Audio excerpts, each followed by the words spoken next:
दतिया में सरकारी क्वार्टर खाली कराने पहुंची प्रशासन की टीम को उस वक्त भारी विरोध का सामना करना पड़ा जब कार्रवाई की जद में आई बीजेपी नेता क्रांति राय। और फिर मौके पर जो हुआ उसने इस पूरी कार्रवाई को सियासी रंग दे दिया। क्रांति राय ने सीधा आरोप लगाया कि उन्हें सिर्फ इसलिए निशाना बनाया जा रहा है क्योंकि पूर्व मंत्री डॉक्टर नरोत्तम मिश्रा की समर्थक है। बरसात के बीच सरकारी सामान बाहर निकालना, अधिकारी मौके पर मौजूद रहे, वीडियोग्राफी और देखते देखते सरकारी क्वार्टर मामला राजनीतिक बहस में बदल गया। दरअसल दतिया की राजघाट कॉलोनी में लंबे समय से सरकारी आवासों पर अवैध कब्जे की शिकायतें प्रशासन के सामने थी। बुधवार को जिला प्रशासन और पुलिस की संयुक्त टीम कार्रवाई के लिए कॉलोनी पहुंची। प्रशासन ने करीब 1 दर्जन से ज्यादा शासकीय क्वार्टर को कब्जा मुक्त कराया, लेकिन जैसे ही टीम बीजेपी नेता और पूर्व जनपद सदस्य क्रांति राय के सरकारी आवास पर पहुंची, मामला अचानक गर्मा गया। क्रांति राय और प्रशासनिक अधिकारियों के बीच मौके पर जमकर बहस हुई।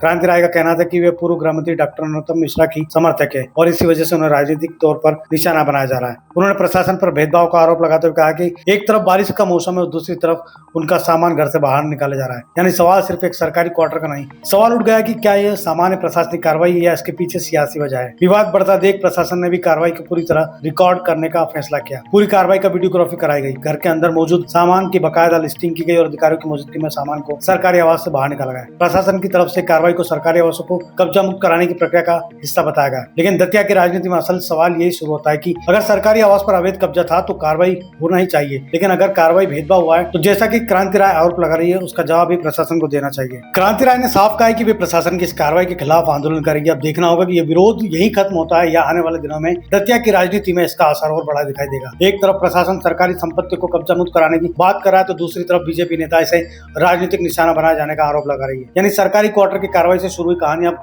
सियासी गलियारों तक पहुंच चुकी है। दतिया में सरकारी आवास खाली कराने की यह कार्रवाई आखिर कितनी बड़ी राजनीतिक लड़ाई में बदलती है? क्या प्रशासन कार्रवाई सिर्फ नियमों के तहत है या फिर इसके पीछे कोई सियासी कहानी भी है? आपकी नजर में इस पूरे मामले में सही कौन है? कमेंट जरूर कीजिएगा।